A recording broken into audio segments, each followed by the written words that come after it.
ఒక మనిషికి మనిషిగా విలువ లేదు. దౌర్జన్యం చేసేవాడే దొరగా పరిగణింపబడుతున్నటువంటి పరిస్థితి. ఆడదాన్ని అంగడి బొమ్మగా చేసి నగ్నంగా ఆడించే రోజులు. త్రాగుడు, జూదం, వ్యభిచారం, లంచగొండితనం, నరహత్యలు రాజ్యాలేలుతున్నాయి.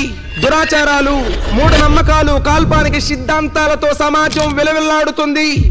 మానవ జాతి పూర్తిగా ఒక్కడైన నిజ సృష్టికర్తకు దూరమై, గమ్యమేదో తెలియక కోరికలకు బానిసలై నరకపయనం చేస్తున్నటువంటి విపత్కర పరిస్థితులలో మహోన్నతుడైనటువంటి ఆ సృష్టికర్త అల్లాహ్ ప్రపంచంలో ఉన్న అజ్ఞాన చీకట్లను తరిమికొట్టి జ్ఞాన జ్యోతిని ప్రసరింపచేయడానికి, నరకం నుండి స్వర్గం వైపునకు పిలవడానికి ఈ భూమి మీద ప్రవహింపచేయబడినటువంటి మానవోత్తముడు, మానవ మహోపకారి, మహోదయులు, జగద్గురువు, కారుణ్యమూర్తి, అంతిమ దైవ ప్రవక్త ముహమ్మద్ రసూలుల్లాహ్ సల్లల్లాహు అలైహి వసల్లం వారు.